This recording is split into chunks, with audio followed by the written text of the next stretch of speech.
অবশেষে ছাত্র সমাজের কাছে হেরে সরকার পতন। অবশেষে আইনযোদ্ধা মঞ্জুর আল মতিন ও বিপদের সময় ছাত্রদের পাশে দাঁড়ানো তিনি বলেন, দেশ স্বাধীন হয়েছে আলহামদুলিল্লাহ, তবে এখনও সময় শেষ নয়, আরও অনেক দিক দেখতে হবে, জানতে হবে পরবর্তীতে সরকার কে হবেন এবং অন্তর্বর্তী সরকার ঘোষণা ওই ছাত্ররাই করবেন, এই দাবি তিনি করেন। এবং চ্যানেল 24 এক ভিডিও বার্তায় তিনি কি বলেন, চলুন দেখে আসি সেই ভিডিও বার্তা। বৈষম্য বিরোধী ছাত্র আন্দোলন এবং অনেক অত্যাচার, অনেক নিপীড়নের মুখে, অনেক জীবনের বিনিময়ে আমাদের সন্তানরা, ছাত্ররা এই দাবির একটা ধাপ অর্জন করেছে। এটা মনে করার কারণ নেই, শুধুমাত্র শেখ হাসিনার পতনের মধ্য দিয়ে পূর্ণ বিজয় অর্জন হয়ে গেছে।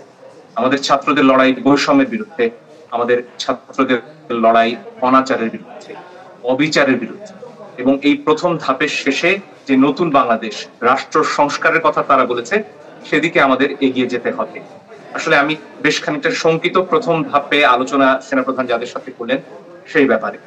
এখানে আন্দোলন করেছে ছাত্ররা, তাদের সাথে দেশের আপামর জনসাধারণ নেমে এসেছে, হিন্দু, মুসলমান, বৌদ্ধ, খ্রিস্টান, পাহাড়ি, বাঙালি সবাই। আলোচনা হতে হবে এদের সাথে, ছাত্রদের সাথে এবং অন্যান্য অংশীজন যারা আন্দোলনে ছিলেন তাদের ছাড়া শুধুমাত্র একটা অংশ বিএনপি জামাতের সাথে আলোচনা করে যদি একটা অন্তর্বর্তীকালীন সরকার করা হয়, সেখানে জাতীয় পার্টি ছিল যারা আওয়ামী লীগেরই মহাজোটের অংশ, তাহলে কিন্তু এই অন্তর্বর্তীকালীন সরকার কোনোভাবেই গ্রহণযোগ্যতা পাবে না। আমার অল্প কয়েকজনের সাথে দেখা যায় অপসময়ে যারা এই ছাত্র আন্দোলনের সাথে জড়িত, আমার মনে হয় বৈষম্য বিরোধী ছাত্র আন্দোলনের যে সমন্বয়করা রয়েছেন তারা স্পষ্টভাবে তাদের অবস্থান জানাবেন।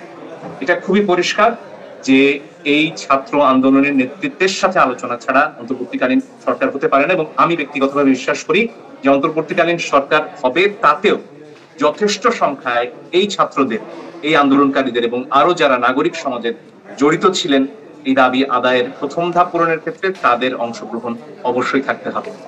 এটা মনে রাখতে হবে, এই আন্দোলন তারা করেছেন এবং তাদের যে মূল দাবি রাষ্ট্র সংস্কার, সেটা যদি না পূরণ হয় প্রয়োজনে আমার বিশ্বাস এই ছাত্ররা আবারও রাস্তায় নামবে তাদের দাবি আদায়। তার একটা খুব গুরুত্বপূর্ণ বিষয় আপনার পরের প্রশ্ন করার আগে বলে রাখতে চাই, সেটা হচ্ছে যে লুটপাটের খবর আমরা দেখছি। জাতীয় সংসদ ভবন আমাদের সম্পদ, গণভবন আমাদের সম্পদ।